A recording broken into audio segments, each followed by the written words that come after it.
자, 이제 두 개의 강의만 남은 것 같습니다. 296페이지 발전과 지구 환경에 대한 강의를 시작하겠습니다.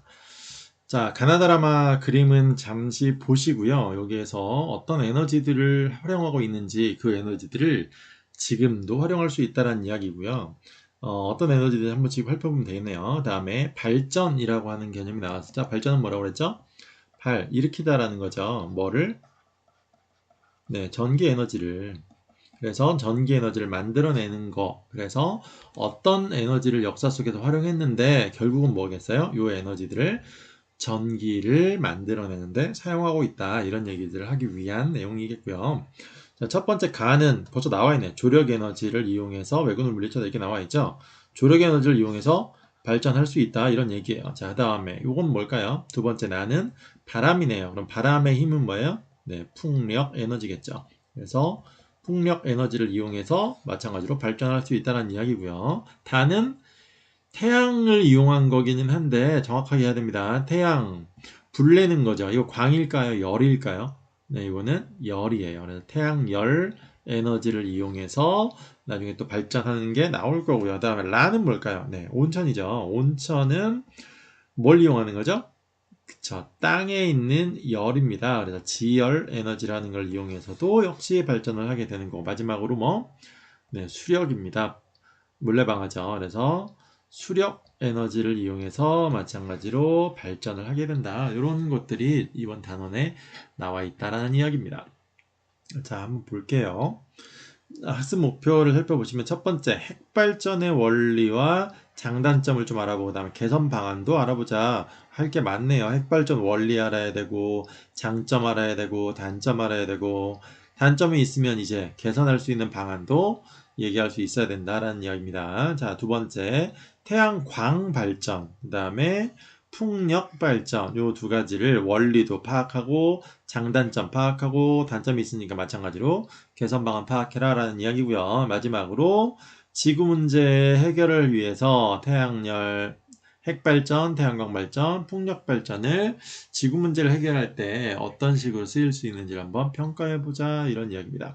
자, 지금까지 나온 것만 해도 꽤 많은데 지금 정리는 네, 끝나고 나서 한꺼번에 하는 게 나을 것 같아요. 지난번에 한번 다 해드리긴 했어요. 어떤 에너지들이 있는지 봤을 때 지금까지 배운 거 화력 발전 배웠죠. 그 다음에 핵발전 배웠고요. 화력 발전이라고 하는 거 어떤 에너지로 하는지 이런 것도 다 앞에서 정리해드렸습니다. 자, 그 다음에 이제 나오는 게 뭐예요? 태양, 광 발전이라는 게 이번 단원에서 나온다는 거고 그 다음에 풍력 발전도 동작을 한다. 네, 풍력 발전도 나올 거고요. 그다음 여기 안 나왔지만 요 그림에 가나다라마에 나왔던 그림을 보시면 수력 발전 지난번에 나왔었죠. 수력 발전이라는 것도 있고요. 그다음에 태양 광이 아니라 태양 열 발전이라는 것도 존재하고요. 그다음에 지열 발전도 있고요. 그리고 가에 있었던 조력 발전도 있습니다. 네, 조력 발전 말고 비슷한 걸로 파력 발전이라는 것도 있어요. 네, 이거 말고도 하나가 더 있습니다. 연료전지라고 하는 개념이 있어요. 지금은 가장 많이 사용하는 게 수소 연료전지 얘기를 가장 많이 하기 때문에 수소 연료전지라고 이런 개념, 이게 전부 다 전기 에너지를 만들어내는 방식들입니다. 발전의 한 방식들이에요. 연료전지니까 이건 발전이 아니지 않느냐? 전지도 전기를 만들어내는 거기 때문에 수소 연료 전지를 많이 사용해서 발전하는 방식도 있다. 전기를 만드는 방식도 있다라는 이야기입니다. 자, 이 중에서 원리를 가지고 묶을 수 있는 게 있었고요. 그다음에 여러분들이 두 가지를 좀 평가할 수 있어야 됩니다. 발전의 원리라는 게 있어요. 그 다음에 에너지원이라는 걸로도 구분을 좀 할 수 있어야 돼요. 네. 이 두 가지를 좀 할 수 있으면 된다. 발전의 원리 우리가 뭐 배웠냐면 가장 많이 쓰이고 있는 거 이거였죠. 전자기 유도라고 하는 그런 원리가 있었어요. 이 원리를 이용하는 것과 이용하지 않는 것 이렇게 나눴었고요. 에너지원은 우리가 지구, 시스템의 에너지원 이렇게 하고 세 가지 배웠었죠. 뭐였어요? 태양 에너지라고 하는 거하고 지구 내부 에너지라고 하는 거하고 조력 에너지 이렇게 세 가지 배웠었잖아요. 요 세 가지 에너지 원에 따른 걸로도 구분을 좀 할 수 있어야 된다라는 이야기입니다. 그래서 화력 발전은 에너지 원이 뭐냐 따져가지고 이 에너지 원 중에 얘는 무슨 에너지였는지 기억나십니까? 네, 얘는 화학 에너지였죠. 핵 발전은 핵 에너지였고요. 태양광 발전은 태양 에너지인데 열 에너지 미안합니다. 태양광 발전이네요. 그러니까 태양광 에너지겠죠. 네, 태양광 에너지. 풍력 발전은 바람이라고 하는 바람의 공기의 운동 에너지였고요. 수력 발전은 물이었는데 이 물의 포텐셜 에너지라고 하는 거였죠. 그 다음에 태양열 발전은 태양열 에너지였고요. 지열 발전은 네, 마그마를 이용하는 거였어요. 그래서 땅 밑에 있는 마그마의 열 에너지를 이용한다라는 거고 조력 발전은 물이었죠. 바닷물이요. 바닷물의 운동 에너지를 이용해서 하게 되는 거고 연료 전지는 화학 에너지를 사용을 합니다. 수소 연료 전지는 수소의 화학 에너지를 사용을 합니다. 자, 그러면 이 중에서 태양 에너지에 해당하는 게 뭐냐라는 것들을 고를 수 있어야 된다는 거예요. 화학 에너지 뭐였냐면 석탄, 석유였잖아요. 요거 태양 에너지로 들어갑니다. 태양 에너지로 들어가는 애들이에요. 그 다음에 핵 에너지 조금 애매합니다. 넘어갈게요. 태양광 에너지, 태양 에너지고요. 바람의 운동 에너지, 태양 에너지에 의해서 나옵니다. 물의 포텐셜 에너지, 태양 에너지에 의해서 시작되고요. 태양열, 당연히 태양이겠죠. 지열 발전, 얘는 아니에요. 바닷물의 운동이 이것도 아니고요. 얘가 좀 특이합니다. 그래서 얘는 어떤 에너지라고 부르기가 참 애매함이 있어요. 수소를 대체 어떻게 만들어내느냐 여기에 따라 다르긴 한데 이게 좀 애매합니다. 그래서 얘기하기 좀 곤란하고요. 자, 명확하게 얘기할 수 있는 것들만 지금 하고 있는 거예요. 핵에너지도 얘기하기 조금 곤란함이 있어요. 그래서 얘기하지 않을 건데 태양에너지 지금 정리를 했고요. 지구 내부 에너지에 의한 것들 한번 볼까요? 지구 내부 에너지에 의한 것들은 여기 있네요. 마그마의 열 에너지를 이용하는 이게 지구 내부 에너지겠죠. 핵 에너지도 지구 내부 에너지 아닙니까?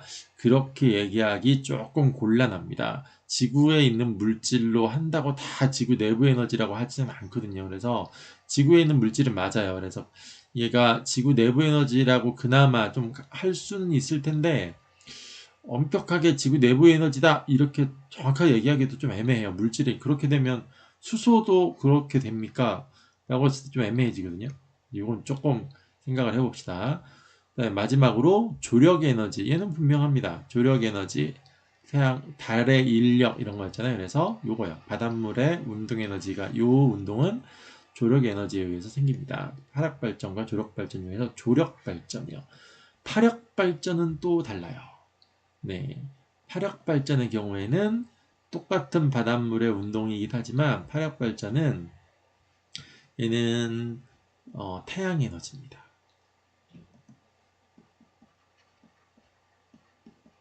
파력 발전과 조력 발전이 좀 달라요. 바닷물의 운동 에너지가 맞기는 한데 파도는 태양 에너지에 의해서 생긴다는 얘기예요. 파도의 운동 에너지잖아요. 이 파도의 운동 에너지가 태양 에너지에 의해서 생긴다라는 거. 요게 조금 차이가 있습니다. 그 다음에 얘네 둘 핵발전 연료전지 얘기하기가 조금 애매함이 있습니다. 요거는 핵 에너지고 얘는 화학 에너지인데 그나마 무조건 따져야 된다라고 한다면 핵발전은 지구 내부 에너지 쪽에 조금 가깝다라고 볼 수는 있을 거예요. 다른 에너지보다는 태양 에너지나 조력 에너지보다는. 근데 수소 얘는 진짜 애매합니다. 진짜 뭘 딱 골라라 이렇게 물어보기가 좀 힘들어요. 안 물어본다는 이야기겠죠. 네, 요 정도로만 일단 정리를 해놓고 다음 단원으로 네, 들어가서 네, 핵발전과 태양광 발전, 풍력 발전에 대해서 알아보도록 하겠습니다. 자, 첫 번째 핵발전이고요. 자, 이 핵발전이 어떤 거냐를 우리가 따져야 되는데, 이 핵발전이라고 하는 게 나올 때는 이런 말을 씁니다. 상용화되었다라는 말을 써요. 상용화라고 하는 말은 뭐냐면 일상의 일상. 용은 쓰다라는 거고요. 화는 되다. 그러니까 상용화는 일상에서 쓰는 게 되다. 그러니까 무슨 뜻이에요? 현재 우리가 사용할 수 있게 되었다.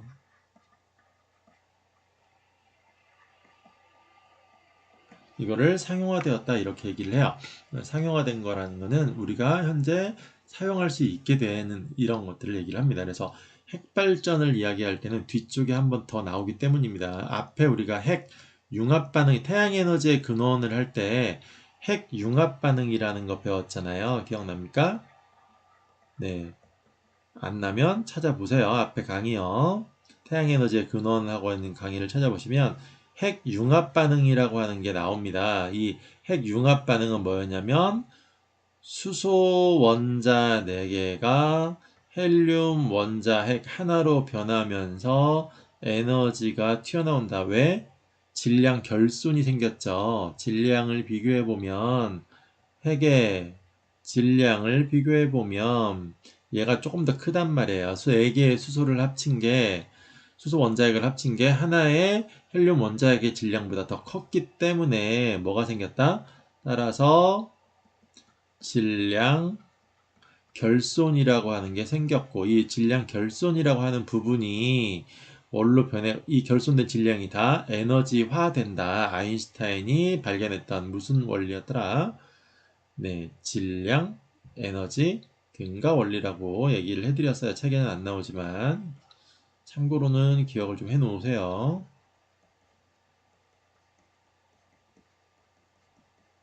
네, 질량, 에너지, 등가 원리라고 하는 아인슈타인 아저씨입니다. 너무 유명한 사람이기 때문에 좀 기억을 해놓읍시다. 자, 그래서 이 질량 결손문이 바뀌는 거, 그래서 가벼운 원자의 핵이 무거운 원자의 핵으로 바뀌는 이런 거를 핵 융합이라고 해요. 핵이 합쳐진다 이런 얘기잖아요. 반대 과정입니다. 핵 분열이라고 하는 거는 쪼개지는 거예요. 무거운 원자 핵이 무거운 원자 핵이 질량이 작은 2개 이상의 원자 핵으로 나누어지는 현상을 뭐라고 한다? 핵 분열 반응이다. 이렇게 핵 분열 또는 핵 분열 반응 이렇게 얘기를 합니다. 자, 그래서 핵 분열과 핵 융합 두 가지 구분할 수 있으셔야 됩니다. 핵 융합 반응은 작은 핵이 질량이 작았던 핵이 질량이 큰 원자핵으로 바뀌는 과정. 핵 분열은 무거운 질량이 큰 원자핵이 질량이 작은 원자핵으로 바뀌는 과정. 그런데 이때도 마찬가지로 어떤 일이 벌어진다? 네, 마찬가지로 질량의 결손이라고 하는 게 발생을 합니다. 이 과정에서도요. 네, 이렇게 질량의 결손이 생기게 되면 뭐였죠? 에너지가 굉장히 큰 막대한 에너지가 생겨난다. 이렇게 우리가 정의를 했었죠. 그래서 기억을 해보시면 되겠고요.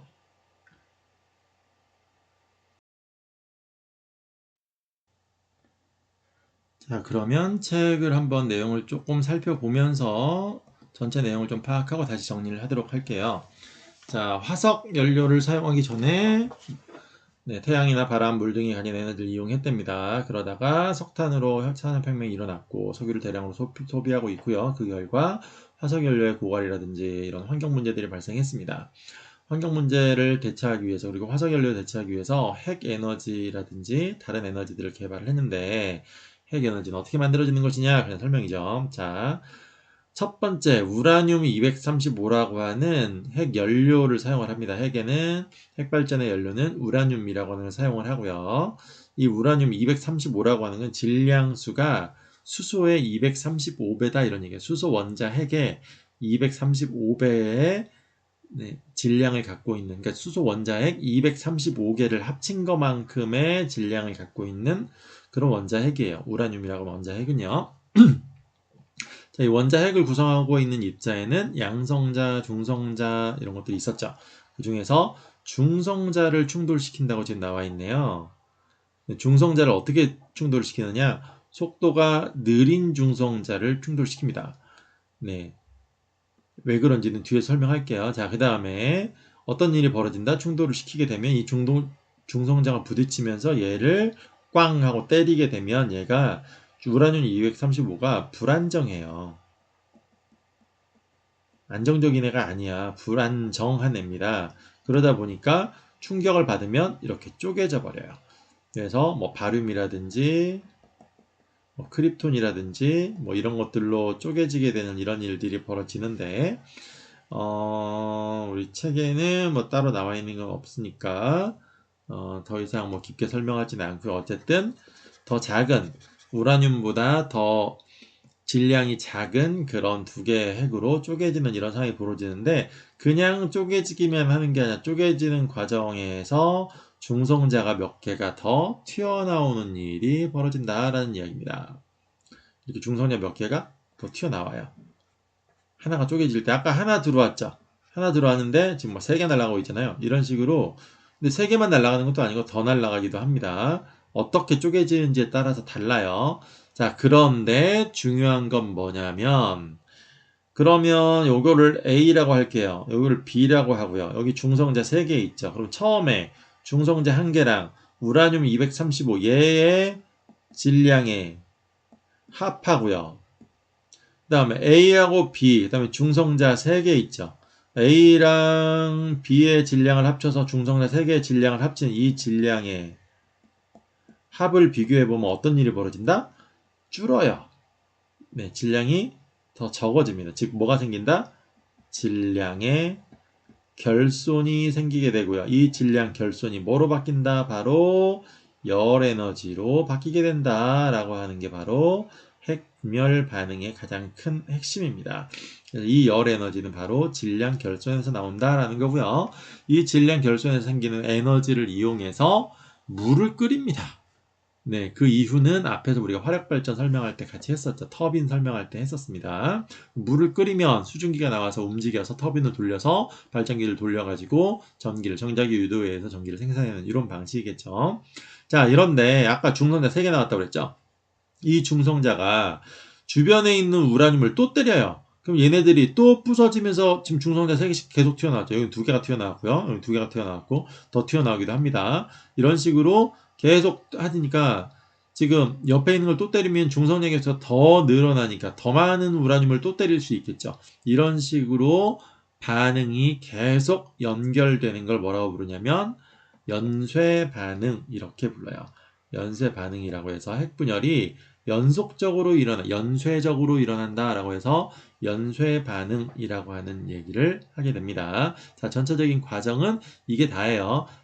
중성자가 날라와서 우라늄을 때리면서 두 조각으로 우라늄 235가 쪼개질 때 튀어나오는 여러 개의 중성자가 주변 우라늄을 또 때리고 걔네들 주변 우라늄들이 쪼개지면서 더 많은 중성자가 튀어나와서 주변에 있는 더 많은 우라늄들을 계속 때리게 되면서 쪼개게 되는데 그때 쪼개지는 과정에서 계속 질량 결손이 발생하기 때문에 그 질량만큼의 에너지가 계속 튀어나온다라고 하는 이게 바로 핵 분열 반응의 가장 핵심 포인트입니다.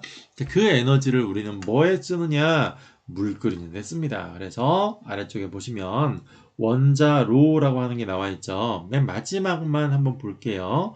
원자로의 맨 마지막 부분은 여기요.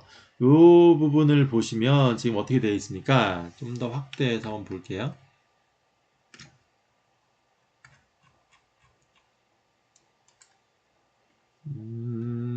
정말 잡아야 되겠네. 자, 이 부분을 한번 봅시다. 지금 어떻게 되어 있죠?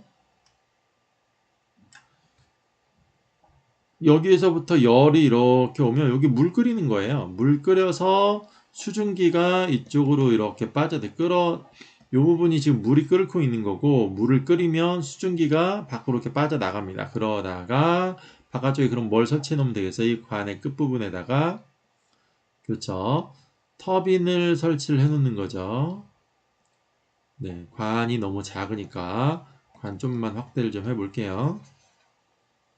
자, 여기에 있는 관이 이렇게 있으면 네, 수증기가 나오겠죠. 그래서 수증기가 여기로 막 뿜어져 나오는 이런 끌어가지고 뿜어져 나오게 되면 이 부분에다가 터빈을 이렇게 설치를 한다라는 이야기입니다.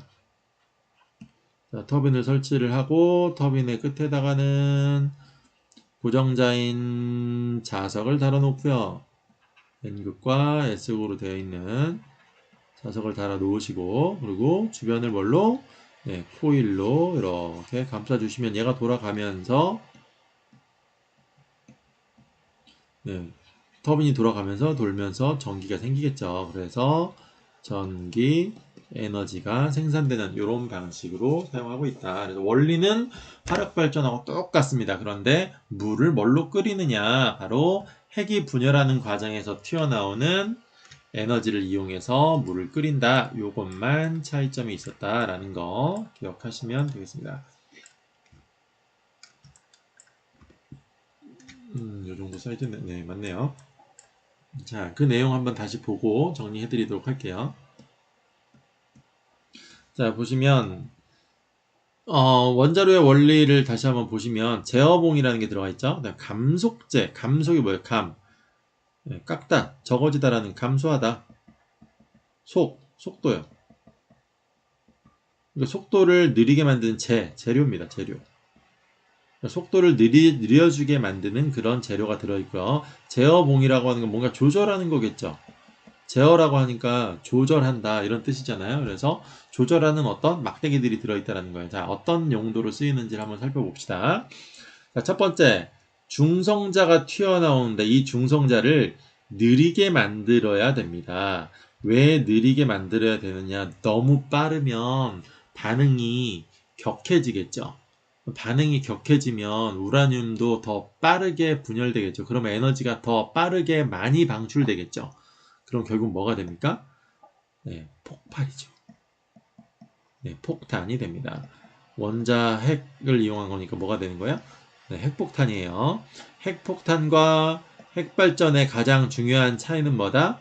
반응 속도에 있어요. 핵발전은 네, 우리 터트리면 안 되잖아요. 그러니까 에너지가 천천히 오랫동안 조금씩 우리가 쓸 만큼 됐어 요 정도만 줘 할 만큼 천천히 나와야 되겠죠. 그래서 핵폭탄은 반응 속도가 어마어마하게 빠르게 되니까 일단 자 주변 다 쓸어버려라 한꺼번에 튀어나와서 화내라 이렇게 뻥 하고 터져 나오는 이런 게 중요한 거기 때문에 반응 속도가 어마어마하게 빠른 거겠죠. 그래서 핵발전의 가장 중요한 포인트는 느리게예요. 느리게. 반응 속도를 느리게 만들자 이게 가장 중요한 포인트라는 것만 기억하시면 됩니다. 이 느리게 만드는 거를 제대로 조절하지 못해서 속도가 빨라진다 그러면 위험해지는 거예요. 그 속도가 제어할 수 없을 정도로 빨라지게 되면 이제 사고가 나는 거고 그럼 이제 정말 재앙이죠. 큰 재앙이 나옵니다. 그래서 원자력 발전이 위험하다는 이야기들이 이것 때문에 나온 거고요. 이걸 제대로 제어하지 못하면 상상하고 싶지도 않네요. 핵폭탄 맞은 거하고 똑같은데 그보다 훨씬 더 피해가 클 수 있어요. 왜냐하면 연료도 더 많고요.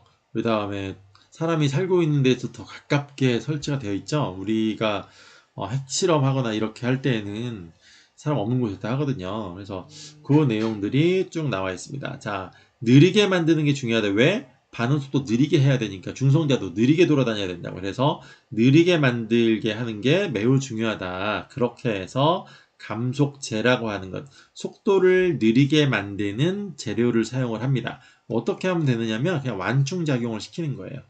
그래서 얘가 지나가다가 다른 애들한테 퉁퉁퉁퉁퉁 부딪혀가지고 반응하지 않는, 쪼개지지 않는 다른 애들이 충격 흡수를 좀 해주는 거예요. 그래서 중성자가 점점 느리게 달려갈 수 있도록 만들어주는 그런 장치를 누가 하느냐?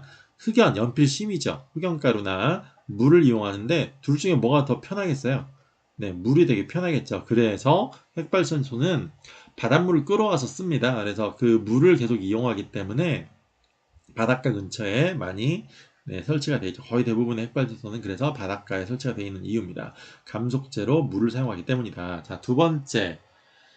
중성자가 계속 늘어나잖아요. 연쇄 반응을 하게 되면 쪼개지면 쪼개질수록 중성자가 늘어나면 아까 중성자를 느리게 만드는 이유도 속도를 느리게 하기 위한 거였죠. 그런데 중성자의 개수가 늘어난다면 결국은 뭐예요? 우리가 반응을 시킬 때 농도가 진해지면, 즉 한 숟가락을 넣을 거 10숟가락을 넣어버리면 반응이 당연히 더 빨라지겠죠. 마찬가지인 거예요. 중성자의 개수가 많아지면 하나보다 100개를 집어넣으면 반응 속도가 100배가 빨라진다 이런 얘기예요. 그럼 결국은 중성자의 개수가 많아지면 한 번에 원래 하나, 둘, 둘, 넷 이렇게 쪼개져야 되는데 한 번에 100개를 넣어주면 100, 벌써부터 100배가 됐죠. 그래서 너무 빨라지기 때문에 중성자의 개수를 줄여줘라 라고 해서, 자, 기하급수적으로 증가하는 중성자를 흡수해서 반응 속도를 줄인다. 자, 누가? 제어봉이라는 애가 합니다. 그래서 이 제어봉의 역할 굉장히 중요합니다. 두 가지가 나왔네요. 감속제와 제어봉, 이 두 가지의 역할 매우 중요하니까 꼭 기억을 좀 해 놓으세요. 그래서 이 제어봉이 망가지게 되면 큰일 나는 겁니다. 감속제 떨어지면 안 되겠죠. 계속 공급을 해줘야 되는 거고, 이 감속제와 제어봉 이 두 가지가 원자로에서는 가장 핵심이다. 둘 다 어떤 일을 하기 위한 거라고요? 네, 반응 속도를 느리게 만들기 위한 거다라는 겁니다. 자, 그다음에 장점 한번 살펴볼까요? 어떤 장점들이 있는지. 자, 첫 번째 장점 나와 있나요? 네, 이산화탄소의 배출이 거의 없다. 네, 화력발전은 이산화탄소가 되게 많이 나왔는데, 그러면 지구온난화에 조금 덜 기여하겠죠. 지구온난화를 방지할 수 있겠죠. 두 번째, 화력발전과 비교했을 때 연료비가 저렴한 편입니다. 세 번째는 에너지 효율이 높아요. 네, 그래서 대용량 발전을 하는데 매우 좋습니다.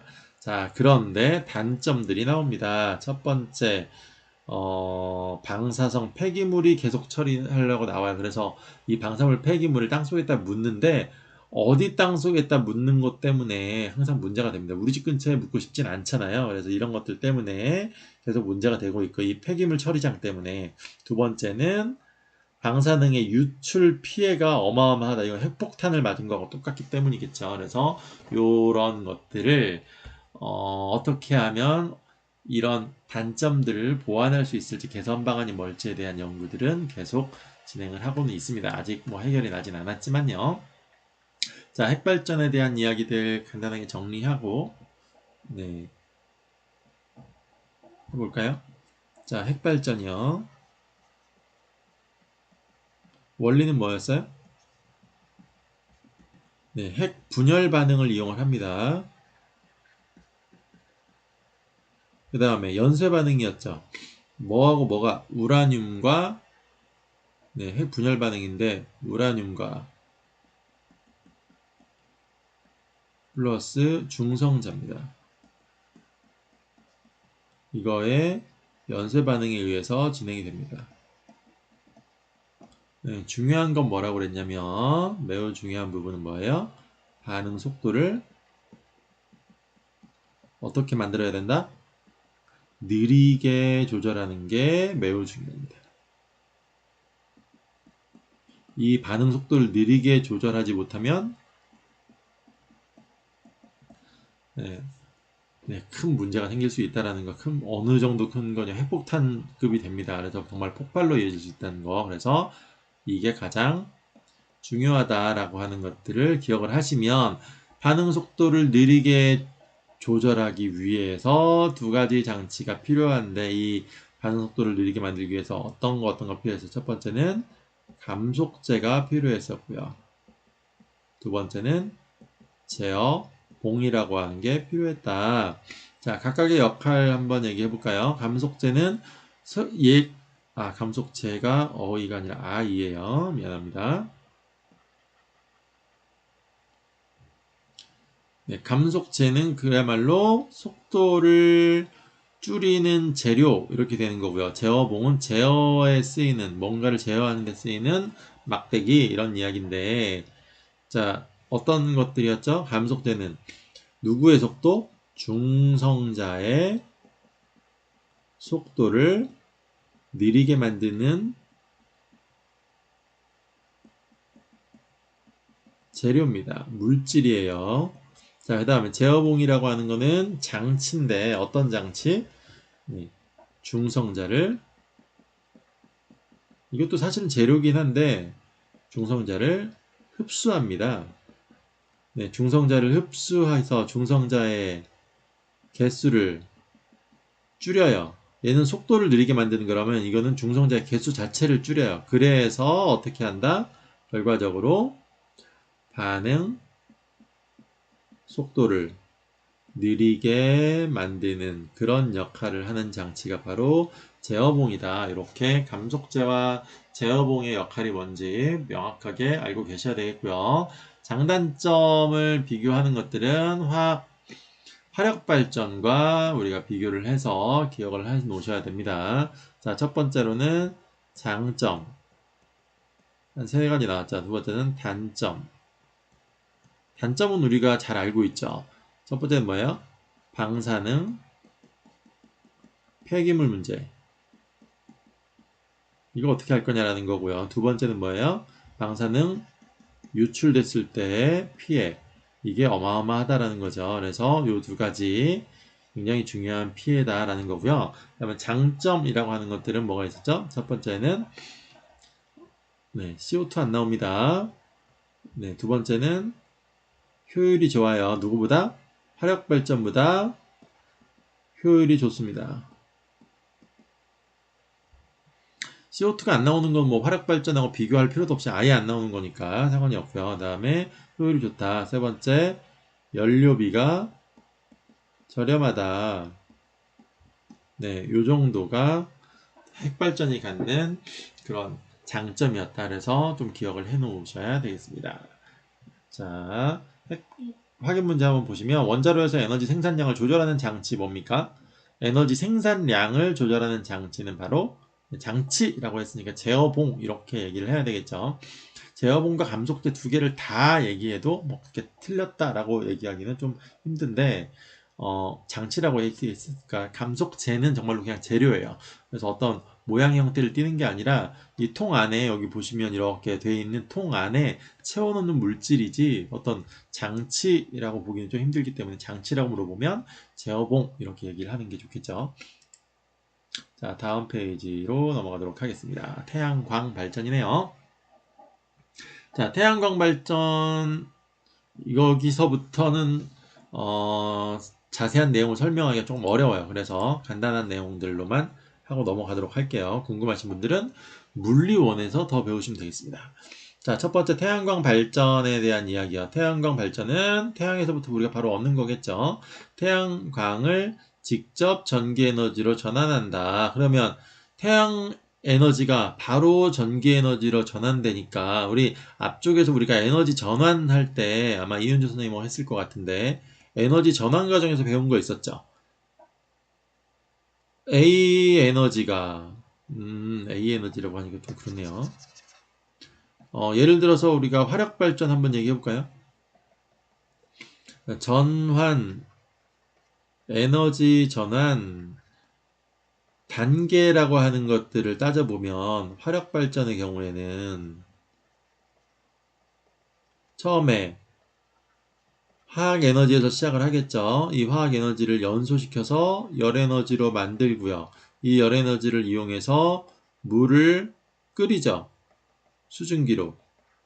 그래서 결과적으로 뭐가 되냐면 수증기의 운동 에너지로 바꿔놓고 이 수증기 운동 에너지가 터빈의 운동 에너지로 바뀐 다음에 터빈이 돌면서 전자기 유도 현상에 의해서 전기 에너지로 바뀌는 이런 건데 에너지 전환 과정에서 우리가 뭘 배웠냐면 이 모든 전환 단계마다 뭐가 있다.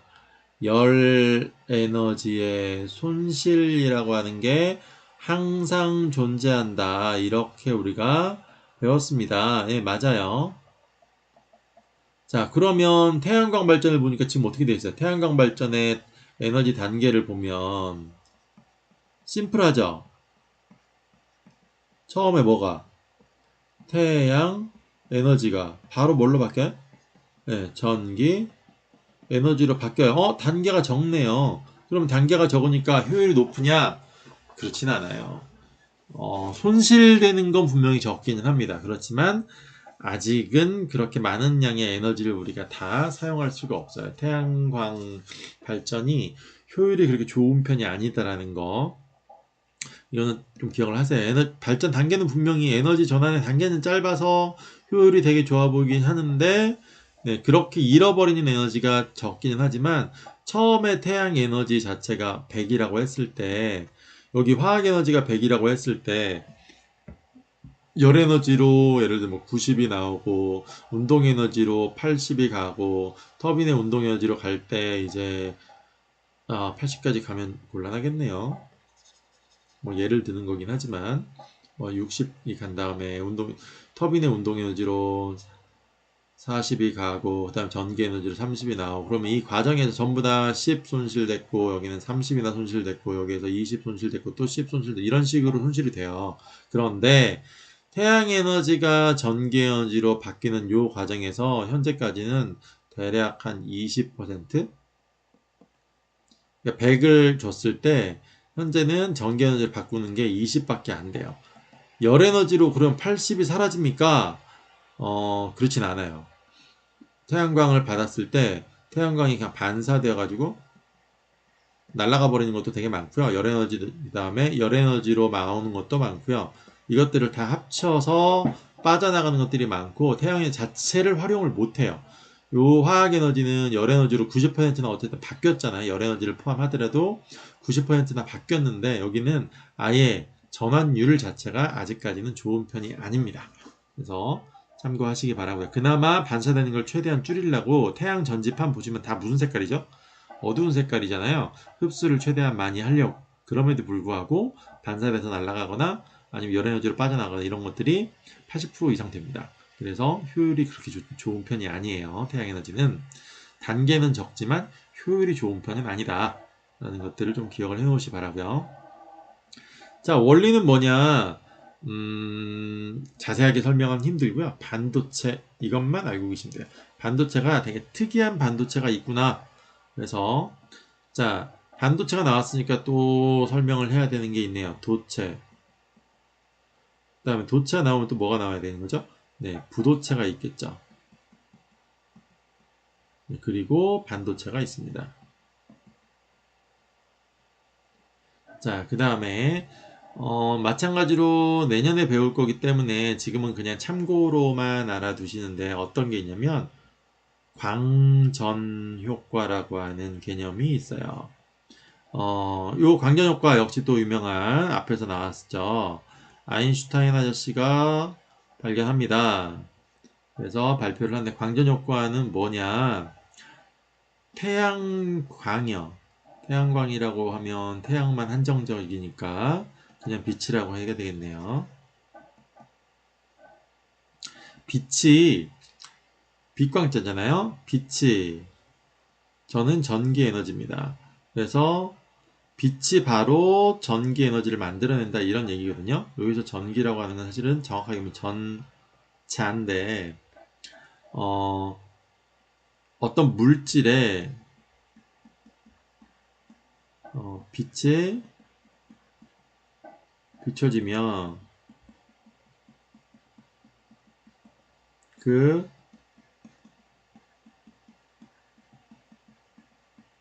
표면에서 전자가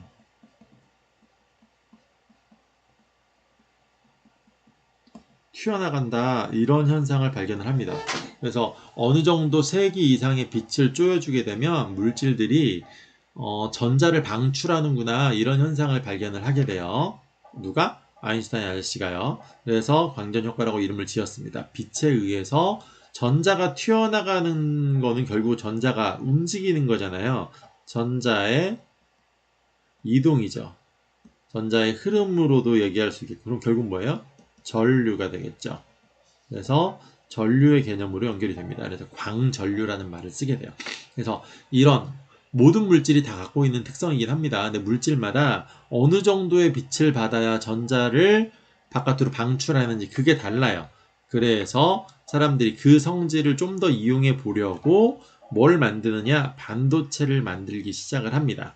빛에 의해서 전자가 튀어나가는 그 현상을 강화시킨 물질을 만들기 위한 그런 물질을 개발을 하게 되는데 그거를 그런 반도체를 뭐 광전 반도체 뭐 이렇게 부르기는 합니다.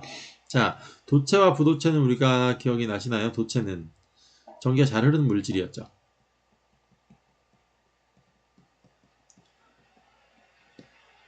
부도체는요? 전기가 잘 통하지 않는 물질이겠고요. 통하지 않는 물질이요. 부도체는 뭐냐? 전기가 통했다 안 통했다예요. 반만 통한다 이게 아니라 뭐라고요? 이 전기가 잘 통한다라고 하는 거는 전자의 흐름이 잘 생긴다 이런 얘기고, 이 전자의 흐름이 잘 생긴다는 게 결국 뭘로 우리가 얘기를 하냐면 자유전자라고 하는 개념으로 연결을 합니다. 또 자유전자는 뭡니까? 이게 또 연결이 돼요. 자, 자유전자라고 하는 것도 우리가 알아야 되니까 기록을 해드릴게요. 자, 자유전자라고 하는 건 뭐냐?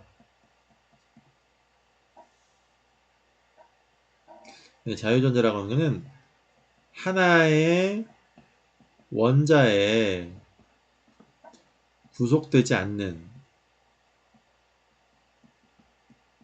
그런 전자를 이야기를 합니다.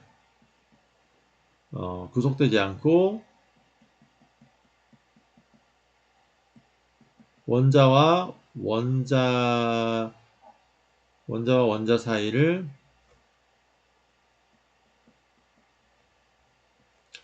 누비고 다닌다?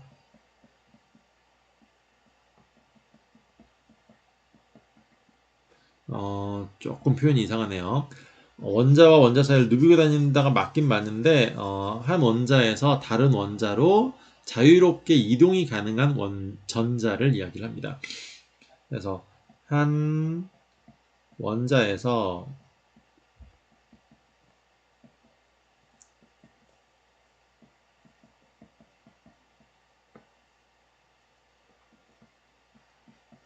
이동이 되게 자유로운, 네, 그런 전자를 우리가 자유전자 이렇게 불러요. 자, 왜 원자에서 원자로 이동 이런 얘기가 나와 있냐면, 우리 물질을 이야기할 때 물질은 뭘로 이루어져 있죠? 원자로 이루어져 있었죠. 그래서 원자가 이렇게 있고 원자 핵이 있고요. 주변에 뭐가 있어요? 전자가 있었죠. 전자가 마이너스를 띠고 이 주변에 돌아다니고 이렇게 있어야지 되는 거예요. 우리 눈에 보이진 않지만 모든 물질은 이렇게 되어 있습니다. 실제로 빈 공간도 되게 많고요. 자, 그런데 이 전자들은 얘 거란 말이에요. 이 전자들은 얘 거고, 이 전자들은 얘 거고, 이렇게 기본적으로 전자들은 하나의 원자에 소속이 되어 있어야 돼요. 그런데 자유전자라고 하는 거가 나타납니다. 이 자유전자의 특징은 뭐다? 소속감이 없어요. 어디에 딱 매여 있지 않습니다. 그래서 원래 야, 너 누구냐 했는데 나 전자야. 너 내 거냐?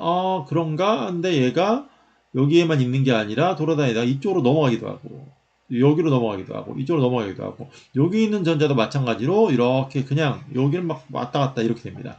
그래서 얘는 하나의 원자에 구속되지 않고 여기저기를 막 돌아다니는 전자구나라고 해서 자유전자라고 하는 말을 붙여놨어요. 그래서 도체라고 하는 물질을 설명할 때에는 자유전자가 풍부하다 이렇게 표현을 하게 됩니다. 부도체라고 하는 건 자유전자가 거의 없다.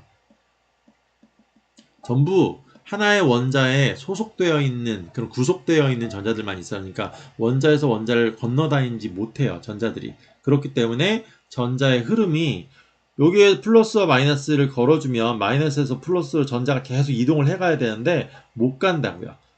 자유전자가 아니기 때문에. 자유전자가 있는 애들은 쭉 이동을 해 갈 수 있는데, 여기서부터 여기 왼쪽에서 오른쪽까지 끝까지 갈 수 있는데 그게 안 되기 때문에 자유전자가 거의 없다 이렇게 얘기를 하는 거예요. 그래서 그게 안 되면 전류가 안 생기는 거고. 자, 그런데 반도체는 어떤 애냐면, 반도체는 조건에 따라서요. 조건 또는 상태에 따라서, 주변 상황에 따라서, 아니면 뭐 환경에 따라서인데, 그걸 다 합쳐가지고 보통은 환경 조건이라는 말로 씁니다.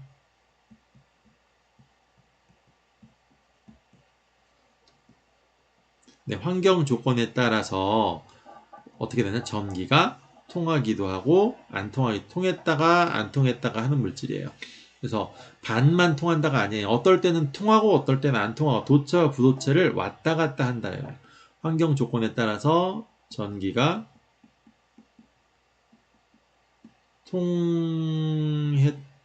통했다가 또는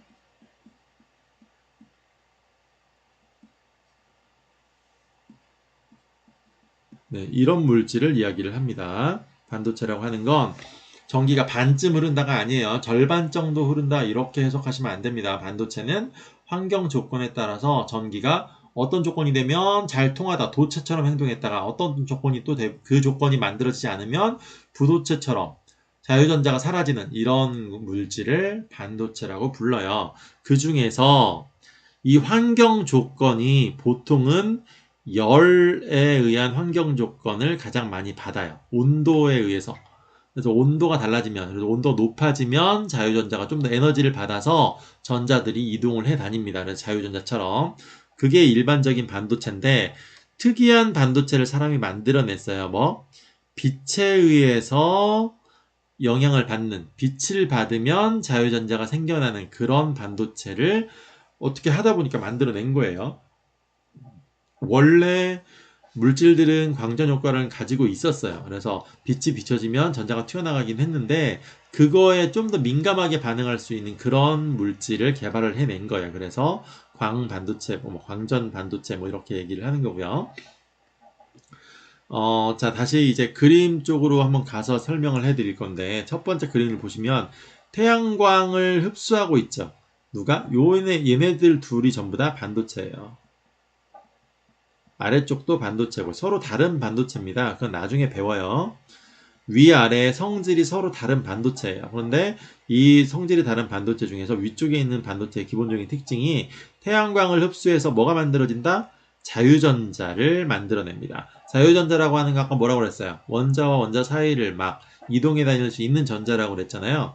자, 이 자유전자가 발생하게 되면 이제 플러스와 마이너스의 성질을 가진 쪽으로 막 이동을 해가요. 그게 바로 전극이 되는 건데 이게 아래쪽과 위쪽의 성질이 다르다 보니까 이 전자들이 한쪽으로 옮겨가는 현상이 벌어지게 되는 거예요.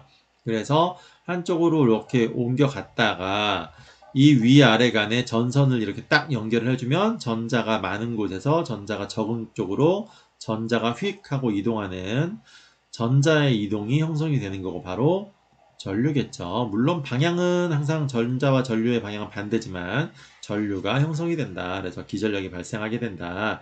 이렇게 원리가 설명이 됩니다. 그래서 반도체를 이용하는데 어떤 반도체를 이용한다?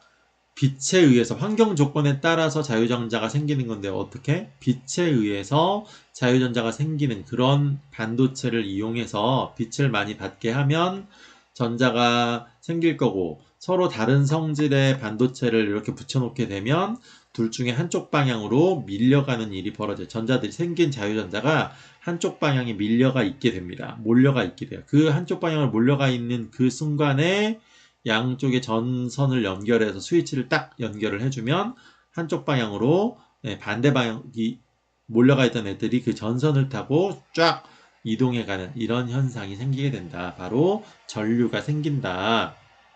전류가 생긴다고 하는 거는 기전력이 발생했다라는 의미로도 얘기를 할 수 있다고 그랬죠. 기전력은 전류를 만들어내는 힘이라고 그랬으니까 얘네들이 한쪽에 몰려가 있으면서 움직일 수 있는 힘이 생긴 거예요. 그래서 스위치만 눌러주면 바로 전선을 타고 이동해 갈 수 있게 이렇게 된 거죠. 자, 마저 책 읽으면서 정리하도록 할게요. 자, 태양광을 받으면 전류가 흐르는 특성이 있다. 이게 무슨 뜻이라고요? 태양광을 받으면 전류가 흐른다. 이게 무슨 뜻이라면 바로 밑에 있죠. 태양광을 받으면 자유전자가 생긴다. 요 얘기예요. 네, 그런 특성을 갖고 있는 반도체를 만들어낸 겁니다. 그래서 태양전지를 더 좋은 태양전지를 만든다라고 하는 건 요 특성을 더 강하게 가진 반도체를 만들어낸다 이런 뜻이 되겠죠. 자, 얘네들이 어떻게 된다? 한쪽 방향으로 이동을 하게 되니까 한쪽에 쏠려 있다 보니까 뭐가 생길 수밖에 없어요? 기전력이라고 하는 게 생성이 자동으로 되는 거고 이 기전력이 있는 상태에서 외부에 전선을 연결하면 그쪽 전선을 타고 전류가 발생한다. 이렇게 흐름이 됩니다. 자, 태양 전지니까 기본적인 특성은 여러분들이 다 잘 아실 거라고 생각이 돼요. 첫 번째, 당연히 햇빛이 강해야 되겠죠. 네. 햇빛이 있으면 항상 사용할 수 있어요. 이거는 장점이자 단점이겠죠. 햇빛이 없으면 사용 못해요. 네, 그리고 햇빛이 강할수록 많은 에너지를 얻을 수 있겠죠.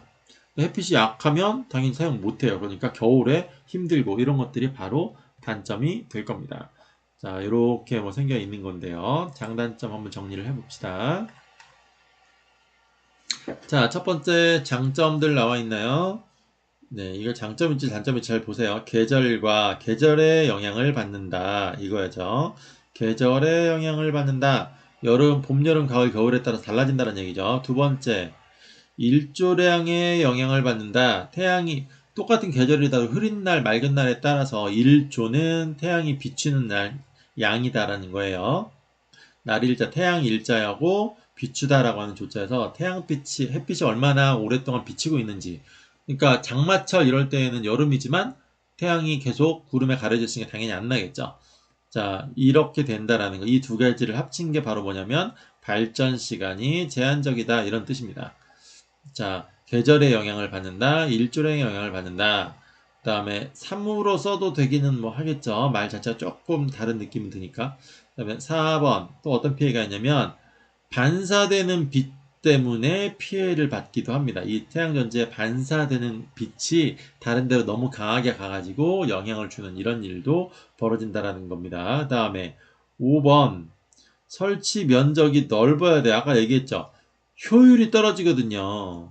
효율이 떨어지니까 그러니까 태양 에너지를 우리가 다 사용을 못 한다고요. 그래서 화력 발전보다 효율이 떨어져요. 그러다 보니까 넓은 면적을 차지해서 굉장히 넓은 면적에다가 설치를 해야 된다. 이런 단점이 있어요. 이런 단점을 보완하기 위해서 나오는 방안들이 몇 가지 있습니다. 자, 그 다음에 6번 초기 설치 비용이 많이 들어요. 방금 얘기했잖아요.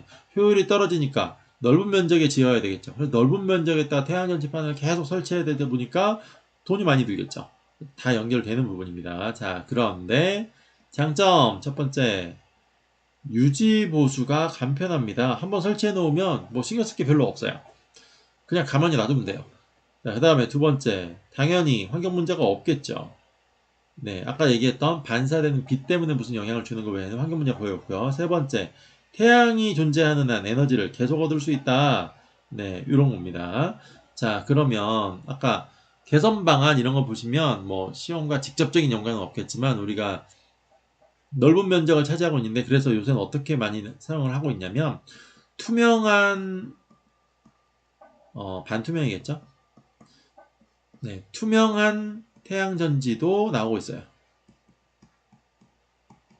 물론 이렇게 유리창처럼 돼 있다는 얘기예요. 그런데 100 태양빛이 바깥에서 100이 날라오는데 이거를 완전 투명해가지고 이걸 100을 다 보내주면 에너지가 중간에서 흡수가 아무것도 안 되면 당연히 태양전지도 제 역할을 못하겠죠. 이건 아니고요. 일부는 흡수합니다. 뭐 50만 전해준다거나 이런 식으로. 그러면 이 50을 가지고 이 투명한 태양전지가 50%를 흡수해가지고 뭘로 전기 에너지로 바꾸는 이런 장치가 되는 거기 때문에 투명한 태양전지. 자, 그럼 뭐에 사용할 수 있겠어요?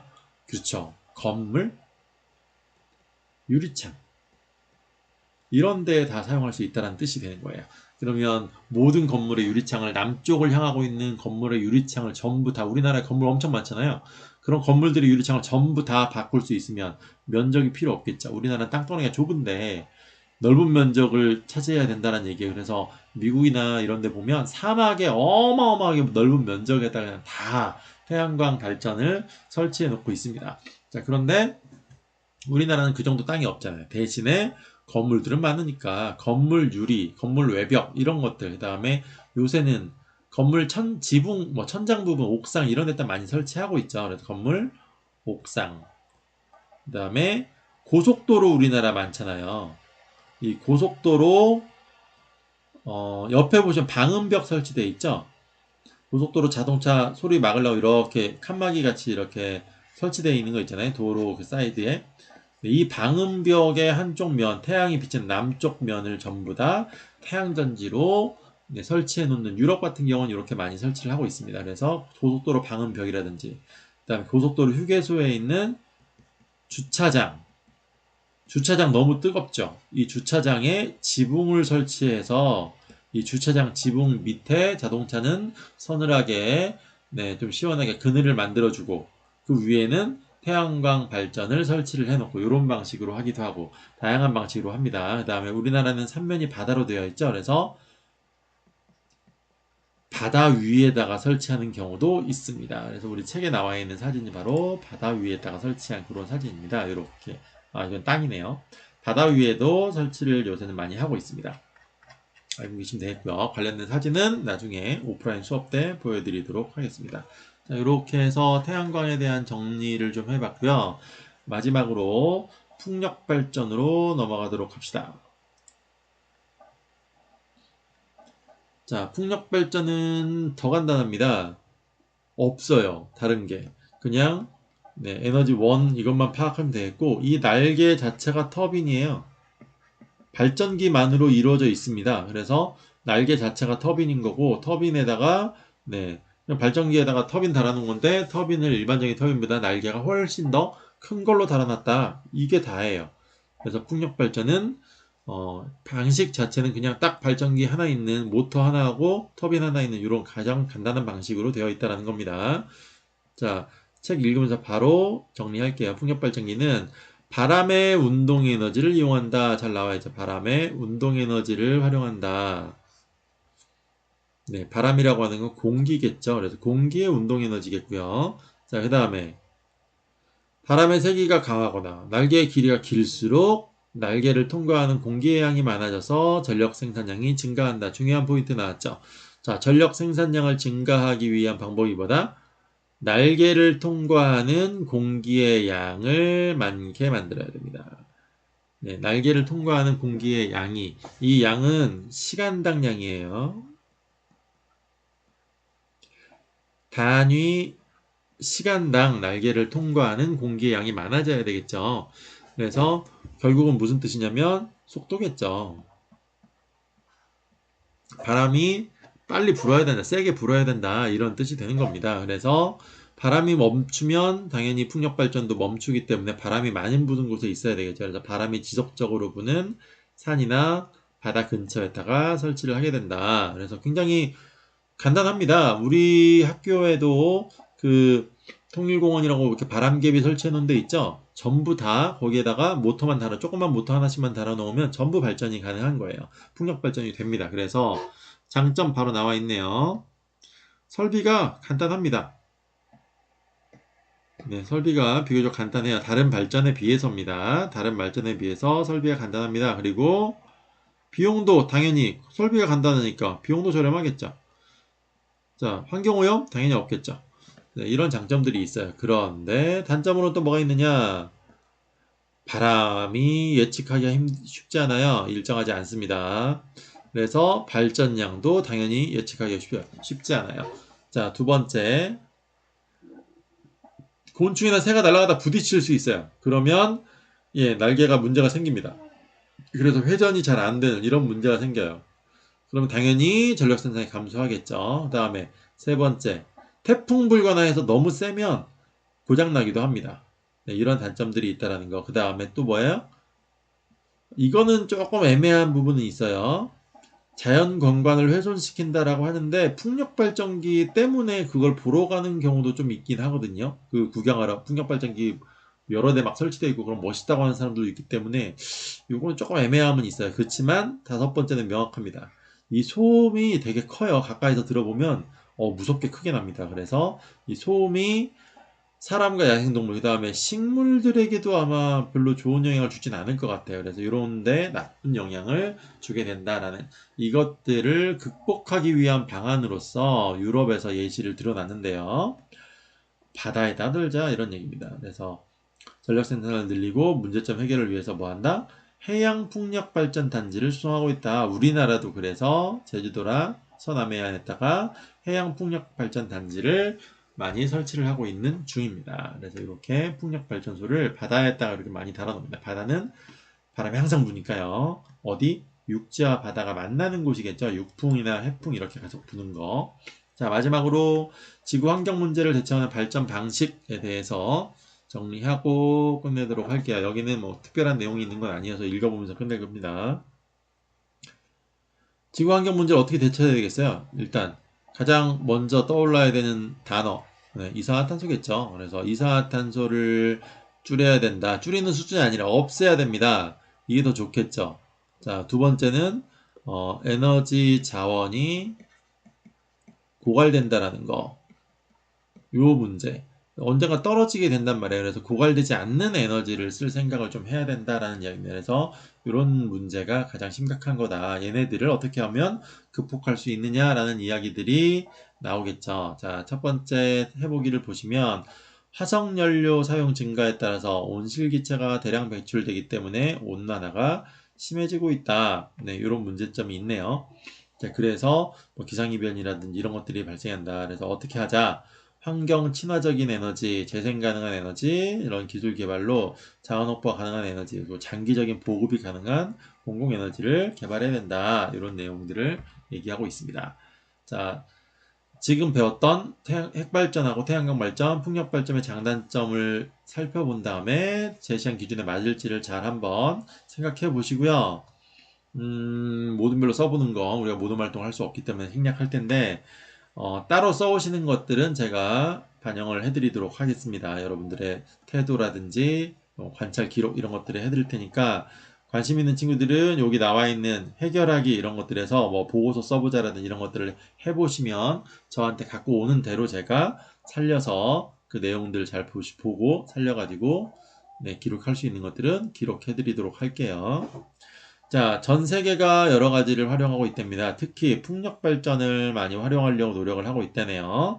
자, 우리나라는 태양광 발전이라든지 복합 발전소를 건설해서 효율을 높이기 위해서 노력은 하고 있다는데, 우리나라는 꽤 안 하고 있어요. 전 세계적으로 따졌을 때 우리나라가 아마 세계에서도 안 하는 나라로 거의 손꼽히는 축에 들어갑니다. 태양광 발전이고 이런 그 청정 에너지, 재생 가능 에너지 이것들 뒤쪽에서 신재생 에너지라고 우리가 불리는데 이런 에너지 개발을 안 하기로 유명한 나라입니다. 그래서 앞으로 좀 더 해야 되겠죠. 지금은 거의 세계 최하위 수준이에요. 우리나라가 그렇게 많이 지구 환경 문제를 해결하는 발전 방식을 그렇게 많이 적용하고 있는 나라가 분명히 아니다라는 거 우리가 좀 알고 계셔야 되는 부분이고요. 좀 더 늘려나가야 된다라는 이야기를 하면서 이번 단어를 좀 정리를 해볼게요. 자, 앞에 나와 있었던 발전 방식, 기본적인 것, 핵발전은 정리를 많이 해드렸는데, 태양광 발전하고요.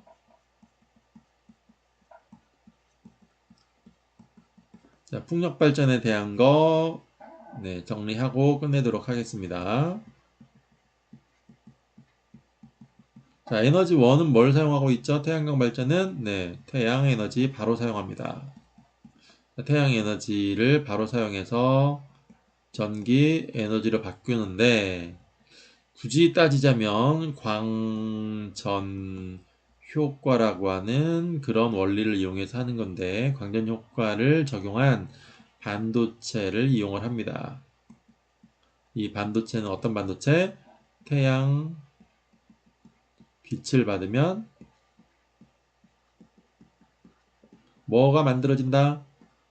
자유전자가 만들어진다 얘기했었죠. 이 자유전자가 생성되게 되는 거고 이 자유전자의 흐름을 만들어내서 자유전자의 흐름이라고 하는 것들은 바로 기전력이고요.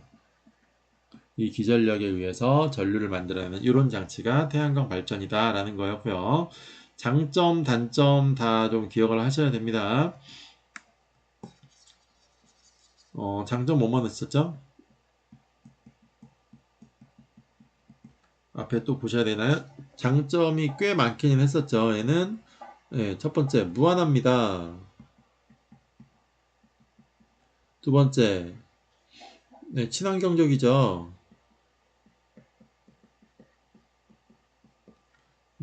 세 번째 한번 설치해 놓으면 유지 보수가 간편합니다. 그냥 놔두면 돼요. 이런 것들이 굉장히 좋은 장점이었습니다. 그런데 단점이 있었죠. 첫 번째 초기 비용 많이 들었죠.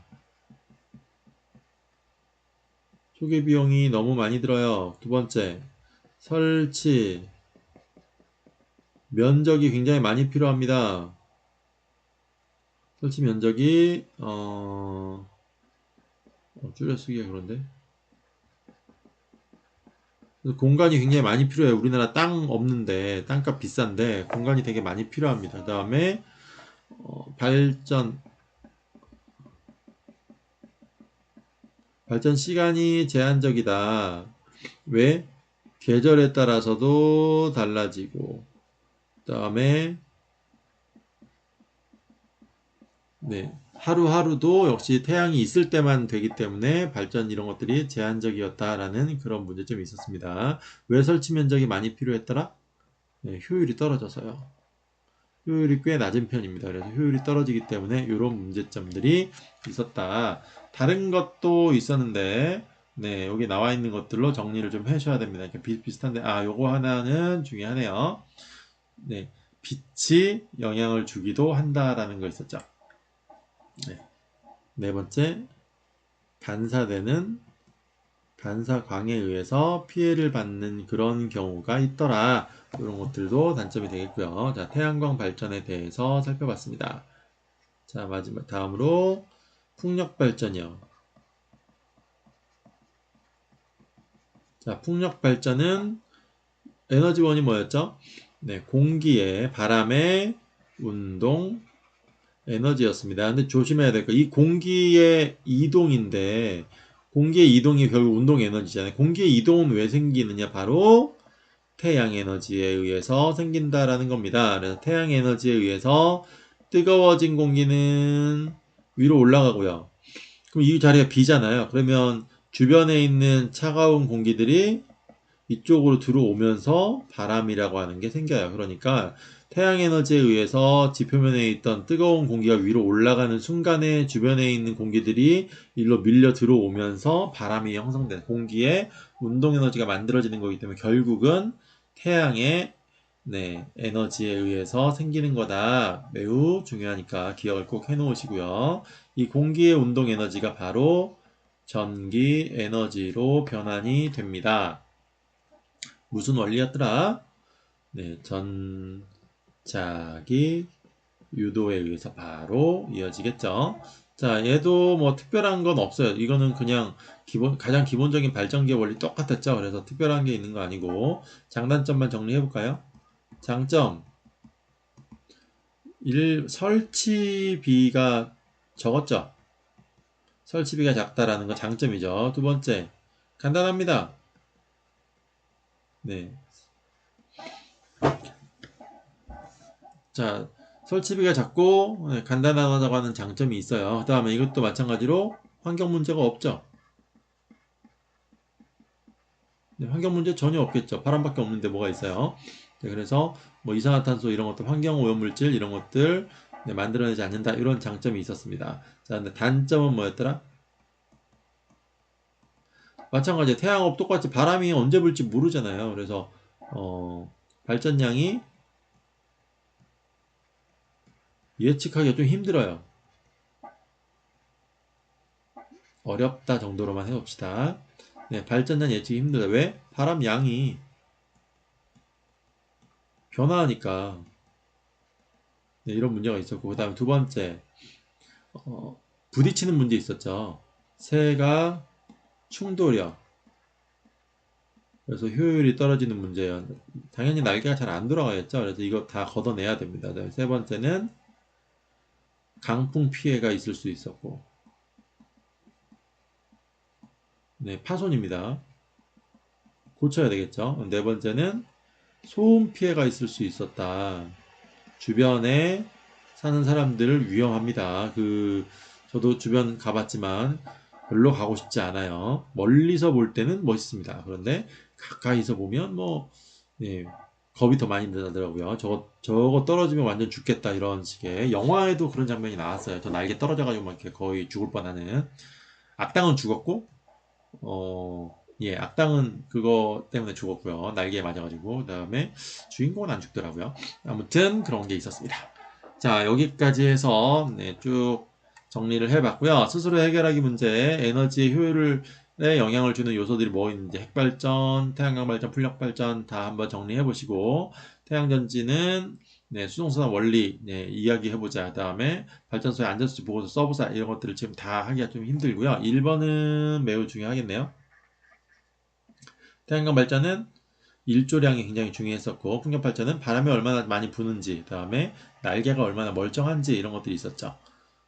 네, 그리고 얼마나 바람이 통과해 가는지 이 날개를 통과해 가는 풍력 발전이 이렇게 있으면 날개를 통과하는 바람의 양 시간당